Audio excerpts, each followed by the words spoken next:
We were lucky enough to catch up with the boys from the Pink Flamingo Social Club while we were up in the Gold Coast last month for the Australian Crypto Convention. Alex, Brayden and Don run a bunch of projects in both Web2 and Web3, including the world's first multi-chain NFT project, a rock band, a film production company, and a community-driven sci-fi NFT project. These gents are busy, knowledgeable, and bloody legends. Join us for a chat where we're talking all things culture, cross-chain, and live events in Australia. Let's dive in. Welcome to Queensland, fellas. Yeah, thank Pleasure you. to be Thanks for here. having us, boys. What a bloody wild weekend that was. Coming off hot of the Australian Crypto Convention for the last couple of days. We're lucky enough to share a booth with you amazing boys. Thank you for your help. Thank you for your creativity. Really appreciate it. Guys, welcome to the NFTs are for Everyone podcast. We're joined here by the Pink Flamingo Social Club. We've got Alex, Don, and Brayden, and we're here at the Henchman in Miami. Guys, hello. Welcome to the podcast. Tell us a little bit about who you are and what you love to do. Bloody oath. Well, we are the Pink Flamingo Social Club. We're an NFT project that is a multi-chain NFT project. We started on Phantom as our first chain. It's one collection over 3 chains. So started on Phantom, went to AVAX, went to Matic, and now we're about to mint on ETH coming up real soon, which will complete the collection across all 4 chains. But first and foremost, the 3 of us are all musicians in a band together. And the Pink Flamingo Social Club is our sort of first NFT project, our Genesis NFT project, as we venture into the wild world of Web3 and NFTs. So, about me, well, I'm a film producer. I run a film production company, and basically, again, sort of with that, I've been leaning into Web3 in that realm as well. And I think the whole sort of space is just ultimately super exciting for, I think, all creative industries, and I think there's a lot of future there. So that's kind of where I'm come from, is from a film background and a music background. These 2 legends, I'll let them introduce themselves. I'm an audio engineer by trade, music producer. Run a studio in Brisbane, but NFTs is kind of like the next step of creativity, I think, in engaging with people and creating content out of the general scope that we see with like social media and the way that the kind of tech is run these days. So it's a super exciting place to be. Helping brands and businesses get into the Web3 space. It's exciting. It's exciting, yeah. I'm an artist. My name is Freud. On the online sphere, my name is Freud, but my real name is Brayden Doig. I play in a band with the boys. The band's called Boss Moxie. We've been a creative collective and a crew for quite some time. As Alex has mentioned, film, music production, all that sort of stuff. Graphic design and kind of art and illustration, definitely on my side of things. I've been doing that my whole life, so it's very exciting for me to be entering the NFT space and finding a little bit of success there. First time in my life I've been able to basically live off artwork and live off an expression of mine, which I hold quite dear. So Pink Flamingo Social Club has been really good. It's been a great introduction to the space, which is what it was intended to be. So we're coming up 12 months soon, and it's been a hell of a ride. Definitely brought us 3, I think, a bit closer together. It's just the first of many things that we're putting on. I love that, guys. And you, like, the 3 of you are so creative, right? You have creative backgrounds, you're playing in a band together, right? And then conventionally, you wouldn't think that there would be a natural kind of step to Web3, but as NFT and art culture really blossomed and bloomed, 12 months ago was September. That was last year. That wasn't that far ago, right? And then a full year later, you've got a successful project across 3 chains so far, about to go into a 4th chain. You've navigated it yourself. You worked out the successes, the pitfalls. Do you guys, naturally you're not coders. And what I'm getting at here is your background wasn't in tech. Your background wasn't in coding. For other musicians and artists that are listening to this, and as we've been talking to many in the past, what kind of advice would you give them to start off, or what kind of questions would you say, hey, look, if you're thinking about it, start asking yourself this question, or start talking to this person, or think about it this way? You know what fully. I mean, honestly, you don't need to be a coder. The thing is I think what's so amazing about the whole NFT space, and once you get in, it's so collaborative, and it is also the sort of space, like you don't need to, we are physically all live, you know, in the same city, but, you know, you could have an NFT project that everyone is in different parts of the world and you're so connected through Twitter and Discord and stuff like that. I think if you're an artist or a band that wants to get into NFTs, like it's very easy to find someone to be your dev and do that, or you technically, I mean, it's even getting to the point now you don't even really need to do that if you want. Like you can, there's launch pads and there's all sorts of stuff that make, you know, making an NFT project super easy now. So yeah, it is a bit of a, and you can learn it yourself, absolutely. Like Dan's started getting into it since we started this project, and I think the big thing for us is like the common saying is degens, right? Like it's this degen mentality, and I think that is like people who are like necessarily unhappy with the current system or think there's more to be gained out of life and are willing to take a risk, willing to take a gamble. And you know, it's easy now because it's art focused, so that's like the visual drawing. You know, we like see a good artwork, we're drawn to it.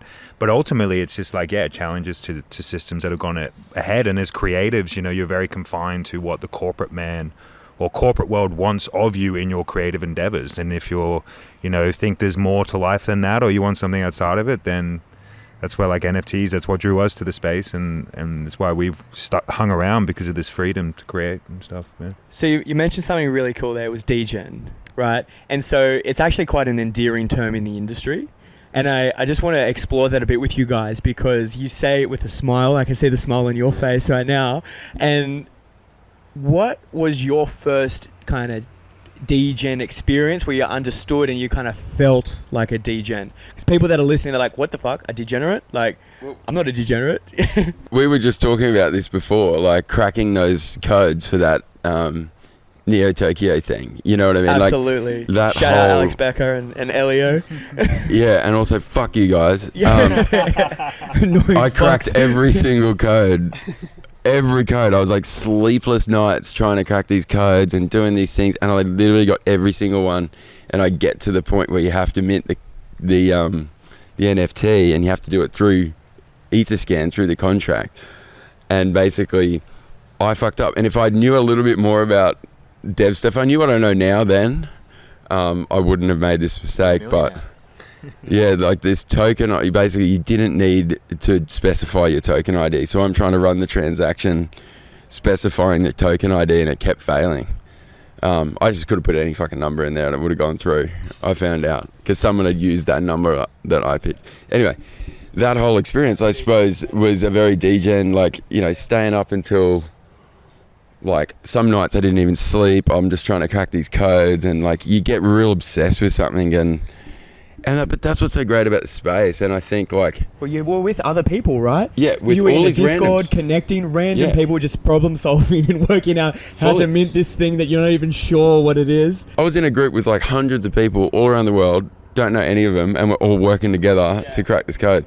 And I think, like, from a perspective of like us as artists and musicians, from a band perspective, like, that just shows you the kind of rad power that you can have with your community and your fans. Like, you can create these like epic journeys for your fans to get super engaged with, like, the lore of whatever your project is. And I don't know, like, I think the community building side of Web3 and NFTs is almost the strongest, most powerful part about it. Like, yeah. Can we talk a bit about that? How you guys have gone about building your community in with the Pink Flamingo Social Club? Fully. Yeah. Love to hear about how you kind of like started doing that, and you guys had some pretty early success. You were the first to do a pretty significant thing. I mean, the Pink Flamingo Social Club, straight up, is just, you know, we kind of said that before, as a team moving into the space, we kind of conceived the project as a means of learning the space. Like, being on the outskirts and seeing its advantages was one thing, but actually being involved and having a project of our own was things that we could never conceive or never have learnt. Like, you just have to be in the space and be doing a project of your own to learn. So, like, a lot of the ideas we have for community engagement didn't actually pan out to the ways we actually had to pick it up. But what did you start out with? Well, I mean, things have really worked. Like, I ran a podcast for a long time, being multi-chain, like going out and poaching different artists that were kind of entering the space on different chains. My focus was bringing artists from different chains into one conversation. So we would have like an AVAX artist and a Phantom artist and a Matic artist all talking about their journey into the space and kind of breaking down the lines of how similar everyone's, doesn't matter what blockchain you're on, the blockchain is the technology that's providing this connectivity of artists and creators. So that was a really good thing. That's definitely engaged our community like pretty intensely, being art focused. But I think in the future, Dan's vision for the Discord being community manager is it's more focused around education, I think. Yeah, and I think, I mean, just to start with that, I think the big thing that has helped us is, like, we were new to the space, and when it came to building the project, Alex hopped on with tinfoil in his rabbit hole and kind of pitched the idea. Tinfoil, he's a big influencer outside of the Phantom space now, but a Phantom OG. It's definitely a DJ. If we're talking, that's 100%. Tinfoil realist. He's one of the biggest. Shout out to Tinfoil. Lord. But essentially, you know, we pitched the idea to them, and then it was opened up to a lot more people in the Phantom community. And shouts out to Hot Sauce. He was the one that came up with the idea about the NFT. He let us know about the multi-chain bridge and flamingos being migratory. Maybe they could migrate across chains. But I think us taking everything there and implementing it into a project, they felt a part of the project now. They felt like this is a team that is happy to pivot, happy to learn, and happy to adopt the tech that we present. And I think that's always, moving forward, we've kind of always listened to community suggestions. You know, going to different chains, you cop a lot of FUD because you are coming from a different culture and you're trying to, like, impose something from over here. And people have been like, hey, that's not going to work here, but maybe you can do this. And literally being like, you have been heard and we are going to do that. And thank you very much. Like, that builds community. And so, yeah, moving forward, we want to kind of make it an educational spot for multi-chain by bringing those people who educated us on their chain into a common space to educate everyone. And also, you know, kind of create or give alpha to people if they're from Ethereum and they want to learn about Phantom or AVAX, and they can straight away know what the blue chip projects are and hear from the blue chip founders about what's going on in their space and stuff like that. Because that's like the hardest thing we found is going cross-chain. Like, we started on Phantom and now we're all the way to ETH now, but whenever we went to the next chain, the hardest thing is like where to start. And it is really hard to find where to start on a new chain. But if you know, say, the top 2 or 3 projects, and you also know the top 2 or 3 Discord communities, then it's easy. Like, and we met this one guy from AVAX Apes, and not Cryptuka, Dyslexic from AVAX Apes, and he's they're kind of like the OG blue chip on Avalanche. Yeah. And he basically, we went in completely open. We're like, look, we have no idea about AVAX at all. Teach us your wisdom. Where do we go? What project should we buy? That's the amazing part of the community, right? Everyone's just so open and everyone just wants to teach everyone and just bring everyone up together. Fully. And he's like, all right, you should get an AVAX Ape, join the AVAX Ape community, you should get a couple of other NFTs. He's like, these are pumping Discords. Did that, and within a matter of like weeks, we knew who's who in AVAX. Yeah. And started then making friends with these people. And then eventually, through presence and being there, all these people turned into our biggest supporters, and they promoted our mint and they helped us sell out on AVAX. Cool. So were you just talking in the Discords, making friends, forming relationships, asking questions, giving advice? Yeah, just jumping in. Twitter Spaces. Yeah. Jumping in, and I think people like love honesty. When you come in and you're like, guys, I'm new here, I don't know anything about anything, teach me. Yeah. People love teaching you stuff, right? Yeah. Everyone loves to give you alpha. So if you come into any space and you're like, I fucking know everything, I'm like some big wig on fucking ETH, people are just going to tell you to get fucked. But if you come in and you're like, I'm super fresh here, what I want to, build some AVAX NFT bags, what should I get? Yeah. Everyone will just help you.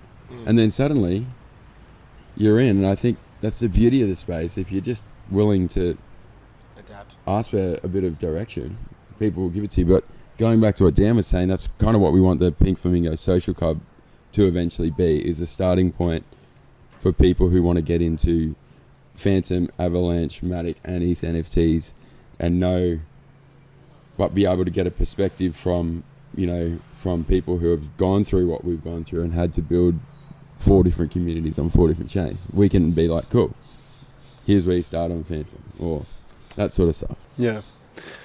I remember when we met, Dan, over in Brisbane earlier in the year, and what we were talking about was how different blockchains have different cultures. And that was something that I found really interesting, and I hadn't actually had anyone talk to me about that before and really dive in and sort of explain it to be almost like comparing them to countries where they have their own currencies, their own cultures, their own customs.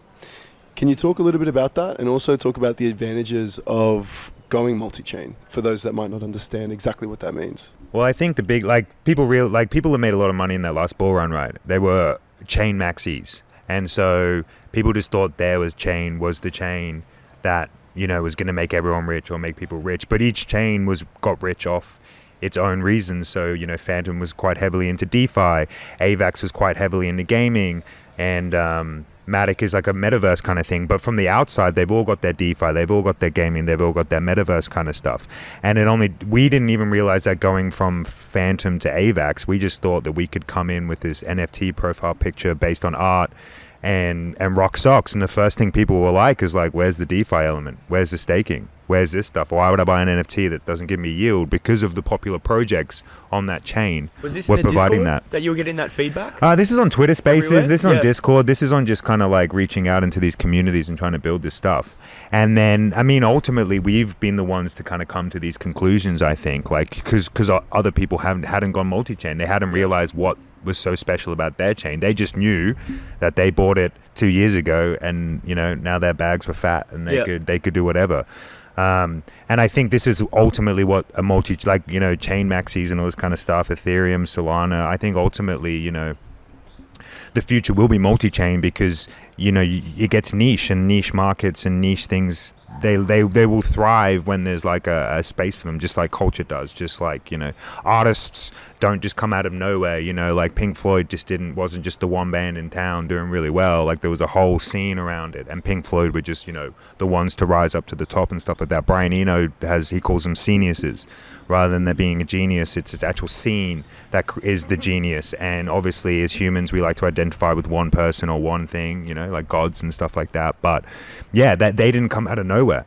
And so that's the kind of thing about like these blockchains, is that they have their strengths, and rather than them being a jack of all trades, like the blockchain and the movability between chains, you know, through multi-chain, you can bridge your NFTs and stuff like that. It just keeps you flexible to move. And like, you know, if your NFT, if a chain goes down and your NFT's on it, no worries, you can just bridge it across. Or, you know, it's going to go down, or the liquidity's dried up, or there's no volume. Like, you know, you should be able to evolve and adapt, and you shouldn't also hate on people or DAOs or groups that do this, because ultimately the space is too small to be favoritizing and picking one. You have to be flexible if you want to survive. Otherwise, you know, just wait till the next bull run and your chain will go. But that's three years away, or 2 years, or however long away, and it's like a lot to be gained, and a lot of knowledge to be learned from going to all these different chains. And so, yeah, I think multi-chain is the future.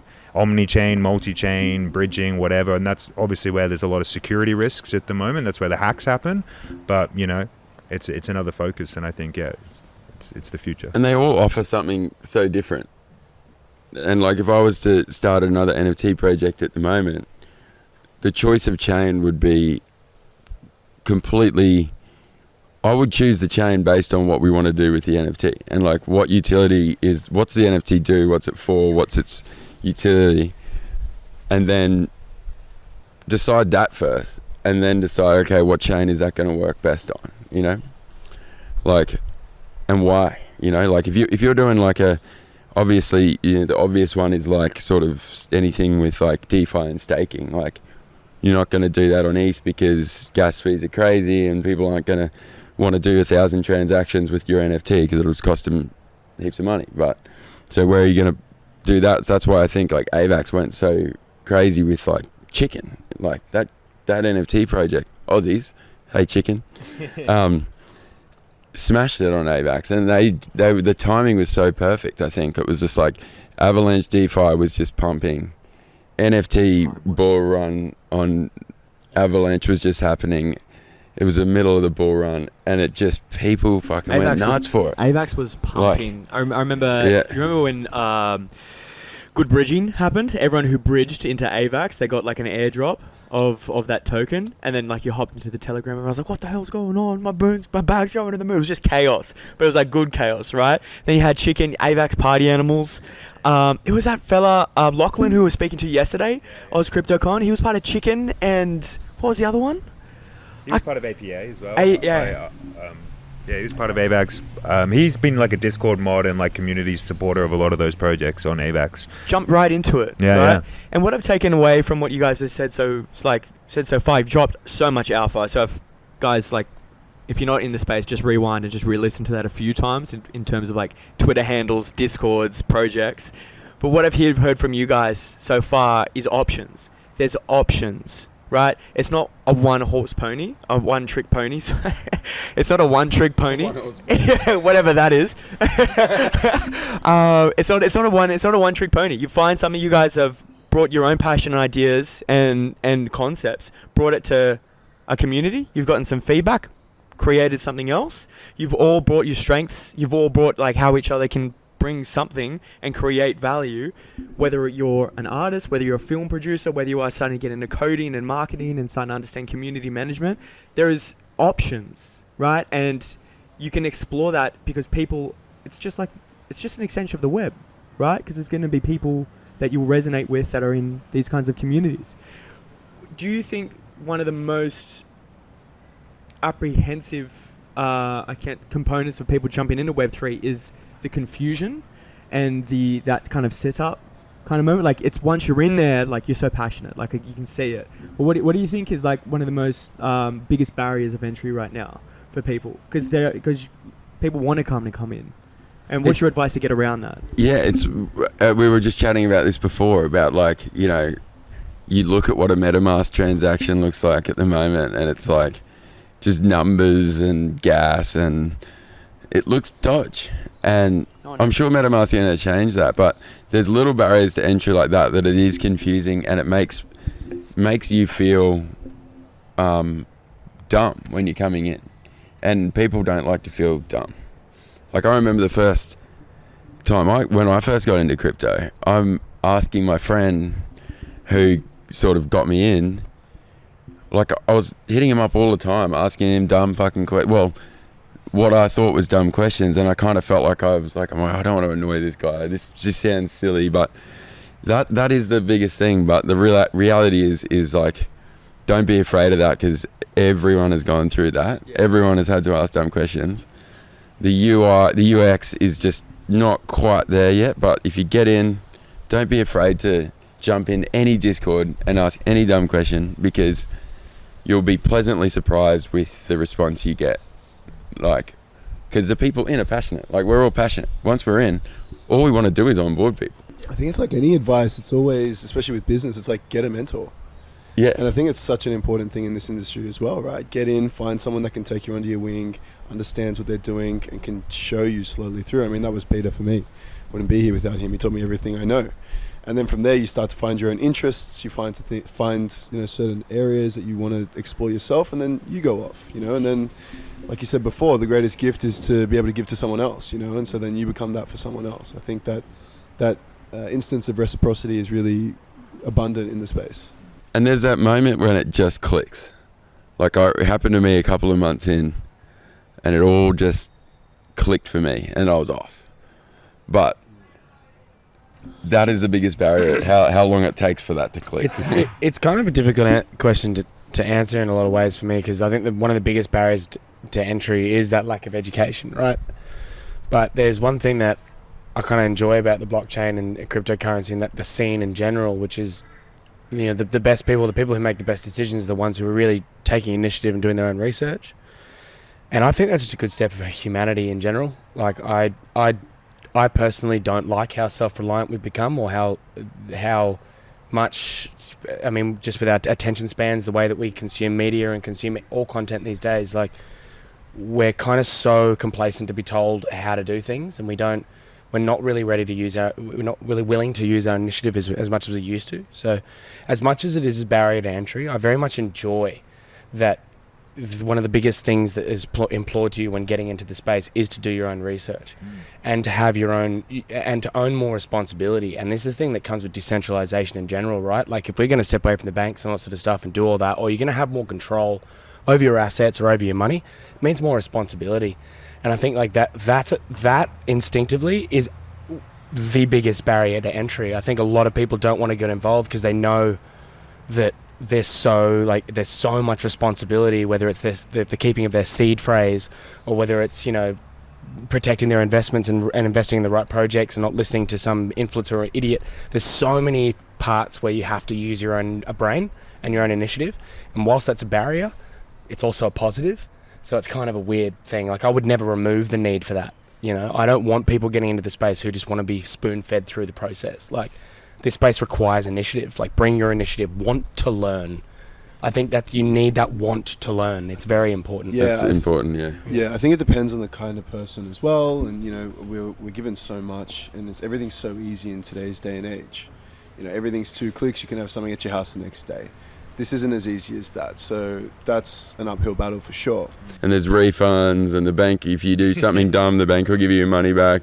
Like, Safety. crypto is pretty brutal. Like, if you fucking send money to the wrong wallet, It's gone. see ya. Yeah, exactly. But It's unforgiving. And so I think that has a long way to go as well if we do actually want people to come in the masses. I was talking to a friend yesterday, and he loves what we're doing as Oz NFT, bringing utility and bringing value to artists. You know, you guys, you're a prime example of people that have just come in, and you're so creative, and I really want to jump into some of the more creative stuff that you are doing. But his whole thing was like, I love it, I get it, but I don't care about crypto. I don't want crypto. Why do I need crypto to participate in NFTs?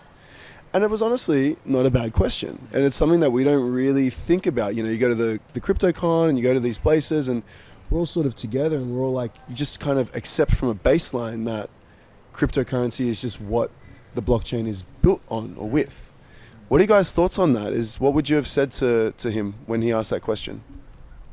I think a common kind of misconception maybe about like what cryptocurrency, especially like Bitcoin and Ethereum is now, is there a means of transfer between humans? It's like it's money, but it's not tied to banks. It doesn't have a centralized force. So essentially what it is, it's like I can trade with someone in Nigeria, I can trade with someone in India on an agreed global currency that goes between me and you. And because that lies outside of the system. So it means that we don't have to both trade our money into US dollars to then just transact with each other. And so right now, I mean, that's the stage of what it is, but it's early days. And ultimately what we're doing is we're creating a new economy. So it will get a lot easier for people to kind of enter this way. I mean, there are onboarding wraps, is like, I think Yoshi's one, or I don't know if KuCoin do one as well. But I think at the moment, this is the freedoms we have are granted by the fact that we are using another kind of means of trade, means of currency. And so that's kind of the way it is now. And I think like, yeah, that's kind of this has been birthed because of a need for it, I think. And yeah, that's kind of what I would say. But I would say, like, fundamentally to his question about like why do I need crypto to buy NFTs? It's like I'd say to him, like, kind of forget about cryptocurrency. Like NFTs that are utilizing technology of the blockchain. I get currency and everything. That's like money everyone wants to flip and make cash, but like let's all agree on like what the actual like big step forward here is, and it's blockchain technology. Like that's the real, like, it's the leverage. That's the big transparency thing, yeah. That's the future we're talking about here. We're talking about the cataloging and the transparency and all of the incredible things that this technology provides before currency. You know, so I think that's what I would say to him is like you think less about crypto and like understand that to get into NFTs, you're talking about assets that are really utilizing blockchain technology, and that's kind of the reason why he would, you know. Fully, like Bitcoin is the only actual currency one that basically just serves that purpose. Whereas obviously, well, a big misunderstanding maybe is like Ethereum, sure, there's the token, but you build on Ethereum. So it allows for you to build projects and have things run by Ethereum. So whether you want to hold Ethereum or not, it doesn't matter, but you can still build on Ethereum. At the moment, then you obviously still need ETH to buy those NFTs, but there's nothing to be said that you can't do a credit card payment in, Aussie dollars or US dollars, buy the NFT and still participate in the community. You'll have to hold that NFT, but you don't have to hold crypto to own NFTs. At the moment, you kind of still have to do it, but I think it probably will flip. Like once all these major companies get into it, their NFTs will probably be maybe built on Ethereum, but their value point might sit more in like pegged to a stablecoin or something. Crypto.com is all dollars, right? Oh, sorry, yeah. Yeah, Crypto.com, which was like a big one. When they were selling when they were selling their credit card and stuff, they were using US dollars as like a value for what they were doing. I think you still needed to have Crow or whatever to buy them, but MasterCard are now in looking at blockchain technologies. Like it's coming. I think it's just like you have different options now, and yeah. I love it. I just want to pivot into two things real quick. Some of the cool creative stuff that you guys are doing and working on right now, because I love seeing you guys get passionate about your project. Being like a couple of cool things that we do, like we've been a band for 10 years, plus 10 years. We've got a lot of experience in putting on festivals and events and all sort of stuff. That's where we come from traditionally. So yeah, we're putting on a festival. Well, we are all teamed up putting on a festival next year. DJen, you want to talk about that, Alex? But Bloody oath. Yeah. So, yeah, as Freud said, we do a festival each year called Dark World. What is Dark World? It's on my t-shirt right now. This is Dark World Festival. We're going to zoom up. Yeah. Dark World is like a fully immersive... It's a rock and roll festival, but it's a fully immersive rock and roll festival where, like, once you get there, it's like... There's, like, a maze to get in. They take, like... There's, like, actors who take your phone and cover your sticker on your phone. Cover your camera with a sticker, so, like... And there's just like crazy installations going on. Obviously it runs like a regular festival with bands and everything, but we've got like theatre and all of that sort of stuff. So what we're doing this year is DGen. And DGen is essentially a very similar vibe to Dark World, where we're going to have it be this sort of, it's not a crypto conference, it's none of that. It's a party. First and foremost, it's a party. We're doing it at the Miami Marquetta down here.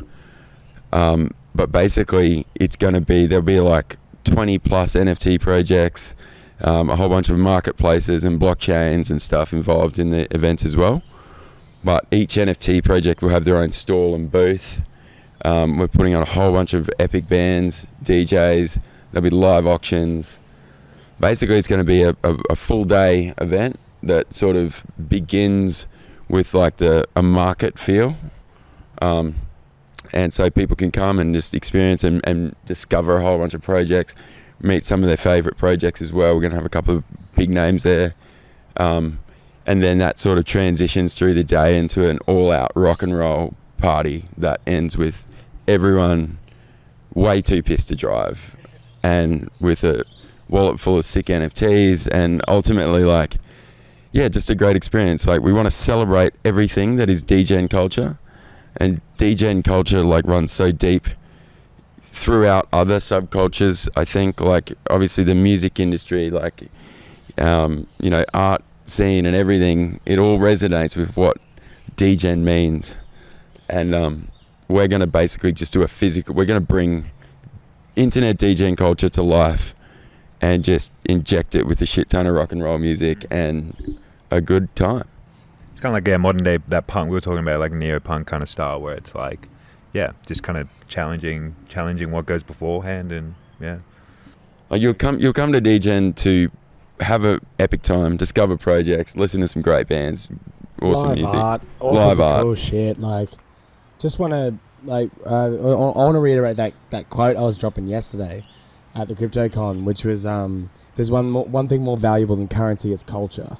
And that, it hits me so hard because it's so legit, and it's weaved our way into the way that we're planning this event. And Josh and I were talking about the onboarding ramps and the onboarding challenges that projects and initiatives face, trying to bring people into this culture that we're experiencing, this absolute explosion, almost revolutionary explosion of artistic culture that's happening online. But it's like, let's celebrate that. Let's split the crowd down the middle, like people who are fully into it, people who are a bit curious, get them all together and like prove to everybody that like it's a fucking scene, and it's early but it's exploding, and it's full of really passionate people that work really, really fucking hard. 100%. I think it's going to be a testament to what's going on in the space and sort of, just an exhibition of the culture. And I think that's what I'm so excited to see, to be involved with you guys and to see it all come to fruition. Can you give us some specific details about sort of when it is, where it is, what people can expect, how they can follow along and get involved? Yeah, so it's at the Miami Marquetta, which is on the Gold Coast. The date is the 26th of February, which is a Sunday. Basically, it'll be like about a 7 or 8 hour event. Don't know exactly what the start time is, but we'll start sort of in the middle of the day and run right through until about 9 or 10 p.m. at night. Is it a one-day event? One-day event. There will be a whole bunch of little satellite events happening all over the weekend. We might do one here, mate, if that's all right. I love it. So, free NFTs for the boys, for sure. So yeah, certain marketplaces and blockchains that we're having featured at the event will probably do sort of side parties and stuff. So your ticket will get you all of that for the whole weekend, but the official event is one day. You can expect 4 or 5 epic bands, maybe 3 or 4 epic DJs, over 20 NFT projects from all around the world, live art, auctions, Tomb Head's auction house, plus a few other auctions on all chains stuff as well. Yeah. Like we want to make sure the people who are curious at the event do get an opportunity to get an insight into like safe investment, what NFTs are, good run throughs of like what it means to be an NFT collector and being in the NFT scene. Definitely nothing too formal though. Nothing too formal. Character's definitely important. We'll be launching the Twitter this week, I think, like socials and stuff. So the starting to roll out. Yeah, handle is DGen Festival. So at DGen Festival, and we'll be officially launching this week. So today, I guess, yeah, today. Well, later on. Well, this is going to go to air later, so yeah, today. Amazing, guys. Pete, did you want to finish with anything? Well, I just want to before we finish with DGen, I don't know if anyone has actually been to the Miami Marquetta, but that is a incredible fucking venue. Like you walk in and you can literally feel it on the walls, right? Emma and Brad Emma has curated just an incredible venue. You go into a room, you got Frida Kahlo, hand stuck, like full 6 foot, full like 10 foot walls for Frida Kahlo, just dedicated. You got another room that's just dedicated to champagne.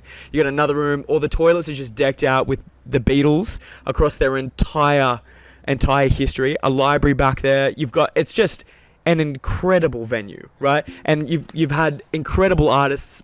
They've had amazing bands there, and just when you like using your words, injecting the crypto DGen culture with rock and roll. What's not to be excited about, right? What's not to be excited about? Like you hear that you're in there, you actually feel it on the walls. Like that feels like, talk about an onboard ramp, right? That's where it's going to be fun. Yeah. That's where it's going to be fun. You don't have to worry about what a gas fee is or how to set up a seed phrase, what the fuck that is. Just like, bro, I'm going to get some little NFTs and I can work this out later because you're going to want to be there. It's straight out, man. It's going to be bigger than Ben-Hur, I'm saying. Like, fucking it's just a huge party. Yeah. Ultimately, just come and have fun. Like, it's not about... There's other conferences for like the nitty gritty tech stuff and all of that. That's not, we're not trying to do that. No. And they have their place, absolutely, but we know how to throw a sick party, and so that's what we're gonna do. And you got a proven track record, so it's an absolute honor to be working alongside you guys. I can't wait. February 26th. Yeah. Let's go. Very excited. Guys, look, off air we tell you how much we love you, but again, on air we're telling you how much we love you. It's been absolutely amazing to cross paths with you guys. The Pink Flamingo Social Club, you can check them out. It's Phantom Flamingos on Twitter. FTM. FTM, yeah. FTM, sorry, acronyms. FTM Flamingos on Twitter. Same with Discord, and they can find you guys personally as well. So pinkflamingosocial.club is our website, so it's nice and easy. But yeah, we've got an upcoming ETH mint, so if you're keen to get involved, keen to see what we do, we do have NFTs on sale on Phantom, AVAX, Matic. You can pick them up on secondary. Well worthwhile if you are looking to get with the ETH. And you mentioned an AR figurine before. That is going to be handed out to people who do own all 4 of our flamingos, so a flamingo on each chain. Cool. When are we going to hear about that? It's I sculpted by hand in clay, so we're currently kind of figuring out exactly how to digitize that, because we want it to be very good quality. Yeah. We want it to be something that's a prized possession for people to put on their desk and scan their code and show off their NFT. So we're looking at pretty much what that requires. But we're gonna, even though I sculpted it by hand, I'm saying we gotta fucking scan the thing 3D and then we gotta reprint it and all that sort of stuff. Yeah. There's a big process on how to get that done, but all our shit we do is quality, so we want to make sure we make the time and make it badass. Yeah, I love it. I love it. Yeah. It speaks leagues of you guys as well. Everything you put out, you want to put quality, you're not putting shit out. Yeah, just take time, make that. Yeah. And where can people find you guys if they resonate with you guys in particular? On Twitter as well. So, Freud Art, Yep, Freud Alex _ MTMM. The Langlio NFT man. We'll put them in the links. Yeah. Yeah. Rams. It's Rams as well. That's my Dude, the producer day he name. made that handle, like me and Alex just laughed and we're like, bro, that's the longest Twitter handle. Yeah, I He's gotta like, no, I stand like out. it. It's like who I am. 3 months later, he's like, I'm Rams now. No, was I'll on tell one. you, I didn't feel, because Rams is my music producer name, so I didn't feel comfortable coming into the space being this music producer, because I was in the headset that it's crypto, it's finance, it's all this kind of stuff. And then as I spent more time in this space, I just realized, whoa, I can just bring who I am from a previous life into this new life. Fuck And so yeah. that's what changed. I mean, I'm still DeLanglio at heart. The people that still love You're DeLanglio, still that's... Langlio, Yeah, it's I just love people can't pronounce the name, so that's something to think of if you're getting into this space. Short, nice Twitter handles. Are it 5-letter words? Yeah. 5-letter words. Yeah, works. This amazing looking cyborg popped up on my Twitter the other day called an Avex Machina, and I was like, Aha. who is behind this? And then obviously I worked out it was you, Weapons. Give me a little bit of insight as to what an Avex Machina is. Avex Machina is a recent venture. I mean, going cross train with the Pink Flamingo Social Club. We made a bit of noise on Avax at the time, and I sparked up a new relationship with a crew called Avax NFTs. Kind of went to the boys. I was like, look, this other project that I want to kind of dip my toes in. It was mainly artistically, so I could experiment with stuff. Because the Avax Machinas, they use a lot of fine art detail, right? So for a lot of artists listening, like the generative process is so wildly different. Like it's so exciting. Like when you being a traditional artist, having just like one of ones or just one piece you work on at a time, the process of a generative is incredible, right? Like you go into a Photoshop and you're building these files of like each folder's got like 20 different noses and 50 different eyes, and like the process is so demanding and so expansive. But there's a lot of things that I wanted to do that I couldn't do with the flamingos. Like it was my first generative. So for the Avax Machina, it was very much why I took it on, was like I wanted to play with transparencies and like different blend layers and Photoshops, and like you put all this finite generative details in what looks like like an NFT. When you really zoom in, you see all these different little aspects to it. That's what I was fucking around with that generative. So that's been a great project. It's literally started as an art project, like I said, an art experimentation generative for me, and has since evolved into this wild narrative that's been written by the holders and the collectors on the blockchain. So there's a lot of exciting developments coming in there. Like that project's just developing faster and faster. Now we're bringing on Alex, bringing on other people, parts of the team to like really push this project and get it to like the next phase. But yeah, man, that's been a labor of love. It's slow mint. It's like been a real arduous project. But yeah, it's seeding some really good results, purely because the AVAX blockchain in a lot of ways is massively supportive. Like got a lot of support from Ava Labs a couple of months ago. They flew me out to New York and stuff to do a live NFT gallery in Brooklyn. So I did that, and yeah, there's been a lot of great advancements just as me as an artist. Like, yeah, I could not implore artists who are not in this space enough to like really consider a proper jump into NFTs, but just the scene that surrounds this is like, I've been a part of creative scenes my entire life. Nothing as supportive as what I've experienced in NFTs and on the blockchain. Amazing. Nowhere near. Amazing. I want to touch on the storytelling element that you guys are employing for Avax Machinas. What advice do you have, or what can you tell storytellers out there that might be able to take their process or take their art or their craft to the next level with NFTs and with the blockchain? The storytelling element's really interesting. Like, we were talking about it before, like the actual general advantages of the blockchain, right? Before it becomes currency and stuff, it's a great place for cataloging. Like, it's like hands down what it's the best for. That's what it's, almost primary function is the recording of shitloads of data and just holding it on a chain, right? So it was kind of taking that aspect of like, how does a massive collaborative effort, if it's storytelling, for example, how does a massive collaborative effort get one recorded, catalogued, and then like is immutable? So it's like the information is there forever. So these are kind of advantages that we really started to play into with the Avax Machina project, because it was never intended to be a story. It was just art at the start, and it's since really blown up into this thing. But it's having contributions from multiple different places in its decentralized nature. So we're really starting to look at like the future of storytelling, and like how the blockchain can be a piece of technology that takes inputs from everywhere, from shitloads of different locations, right? A cumulative input.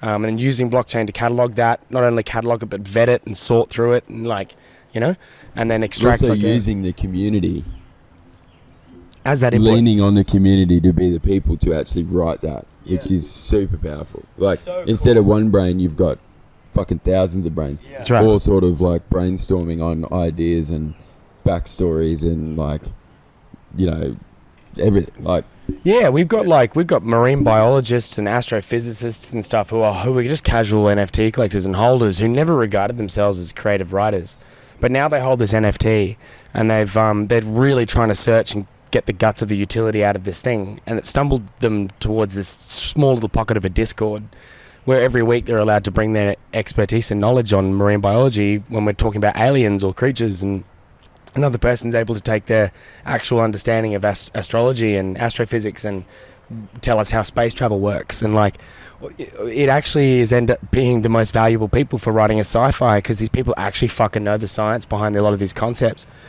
and they care. And then all of a sudden you've got this, like, you're sharing the load and building this sci-fi world. It's accelerated creativity, man. Like, everything's happening so much quicker than you yourself, this genius creative. Like, you can't do everything on your own. Like, not everyone's J.R. Tolkien. Not everyone has the time to neglect their fucking family and lock themselves in a basement for fucking 60 years. Like, that's what he did, and that's what not everyone should have to do. Like, I think decentralization and the blockchain and the technology that provides, and collaboration, community collaboration is a really, really exciting step for storytelling. Yeah, I'd say for like creative writers too, specifically, like we got a good friend JM Luna who kind of like, obviously he was very interested in the NFT side of things, but as a creative writer, where do you fit? Well, he's now been able to slot in with all these different projects and help these projects who are maybe artists write their backstories. And an NFT project needs to have more than just art. These characters need to live in a universe. They need an identity. They need all this kind of stuff. So as a creative writer, like, you can come in and work with projects, if you're not necessarily an artist, to help build their story out, to help define this. And now you're even seeing poetry come in through as NFTs. You're seeing these creative stories that could be, it can be an audio visual experience of just a short story you've written with some visuals going on and some music in the background. Yeah, and it's just like, we just start with the profile picture, but that's like web pages. That's when the internet first started. You had a web page that showed your fucking family, or like, this is this one spot. Now we can interact with social media and engage, write, add, all this kind of stuff, and it's just, that's the next pro step for bro. If you're beating your head against a wall, right? We were that for 10-15 years, but like, we're a fucking niche theatrical rock band, like, that plays with dancers and weird shit. Like, we're weird as shit. Boss Moxie is the band. But my point is, right, if you feel like you're an artist out there, and when I say artist, you are a creative person, whether it's woodwork or fucking creative writing, or if you feel like you're throwing shit against a wall, consider this space, because there is literally, like Dan is explaining, there is a spot for everyone, and there is a place for everybody, and there's shitloads of opportunity. And if you get in now, you're so fucking early, for one, but what else is your option? Are you going to stand there and keep throwing shit at a wall, or like So get into it? Like, what are some like tangible benefits that artists will find or will experience from coming on into the crypto space? Community, number one, a really great way to build a community, engagement and exposure of their art. Obviously the financial side as well, like, you know, you're tapping into a market that is international. It doesn't have a local scene. Like if you're trying to sell your art physicals in your city, you're kind of confined to that unless you got great marketing globally. You kind of cut that out, and so revenue is a huge one. I think like artists, creatives, devs, everyone, they get paid what they deserve to get paid in the crypto space, which is great. But yeah, I'd say creative freedom as well. Like you can literally create whatever the fuck you want and you'll find an audience. Like it's not like you need to have, meet the TikTok model, meet the Instagram model, meet the Facebook model to get your content there, meet Netflix. It's like you literally create whatever you want and there will be people degen enough to get involved and love what you're doing. And yeah, freedom's been the big one. Financial, fully. Creative, community, empowering each other. Like, yeah. Alex, you're in film production. How can filmmakers take advantage of the NFT space? in exactly the same way, honestly. I mean, I'm actually developing a project at the moment, which is a film, which will be, it's still a fair way off, but we're basically going to create, fund and produce this, a film, which is funded partially by NFTs. But so as far as benefiting though, what I really see as the exciting part is kind of what we were talking about with Avex Machina, is like we're going to be building our community at the same time as the film is getting written and created. So our community will have such an active role in the actual creative side of the film, as well as, you know, just enjoying the finished product. Kind of flips the consumption model on its head, doesn't it? Yeah, you get super fans because they feel a part of this thing and they will be a part of this thing. So when it finally comes out, you know, then you distribute it traditionally as you would any film and you get your new viewers. But with your current, you know, a couple of thousand that have been there sort of along the journey of this film's, you know, writing and then pre-production and then production and post-production, and then it finally comes out, like, it's pretty special for them. And obviously, yeah, there's like, tied into that, obviously, is ownership and royalties, and there's all a bunch of utility down that way. But as a filmmaker, I think, you know, as I would say to any creative musician, artist, filmmaker, like, there's so much opportunity and it is so early. Like there is a couple of films being made in this model at the moment, but they're the first. There's still there's no clear distribution model in Web3 yet, but it will come. But yeah, you can actually at the moment be a part of creating that. So imagine if you got to be part of creating the Star Wars legacy, right? Or Lord of the Rings, and you know, you wrote or submitted one piece of content that made the film. Like Jar Jar Binks. You wrote Jar Jar Binks. Yeah, imagine you could have written Jar Jar Binks' character, man. It's and entirely everyone would have hated you for the rest of your life. But yeah, opportunity is the big one. Why you should get in. Why wouldn't you get in? Is kind of what I would say. Do what you do in Web 2. Don't go all don't stop. in. You don't need to stop, right? No. It's not replacing anything. No, it's not. Go all in and fucking, you know, potentially get wrecked, but like you may as well open up this as an option, and if it's right for the project, you'll know. or not, you can just keep doing whatever you're doing. Just don't complain when it's like you missed the train. Yeah. Yeah, fucking oath. Fucking oath. Just get in and have a go, because the options are there, the opportunity is there. Like, you guys have just 100% fulfilled, and you're continually There's new job titles, dude, that didn't exist a year like ago. DAO Master, you know? community manager, community builder. What the hell? DAO Master, I want that role. The Cho. The chief hype officer. Yeah. The It's Cho. a very important role. It's up there with CEO and CTO, the CHO. Cho Binks. Yeah, Cho Ride him. We're the henchmen, and these legends have let us record this here. Yeah. Shout Even though they're out. closed, and we In didn't ask. Miami. We just sort of did, and thank you. Coldest beer on tap. The Cold coldest beer. beer on tap. Cold Great beer, good place. bites, good dogs, good people. Freshly painted benches. White. Really clean white new benches. Cool, guys. Well, thank you so much for joining us on NFTs Are For Everyone. It's been a pleasure hanging out with you guys. I'm really looking forward to DGen and the ETH Mint for the great migration of the Pink Flamingos. A lot to look forward to, guys. You guys are quality.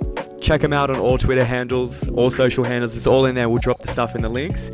Looking forward to, guys. DGen Festival 2023, February. Let's go. LFG. Let's do it. Cool. Thanks so much, guys.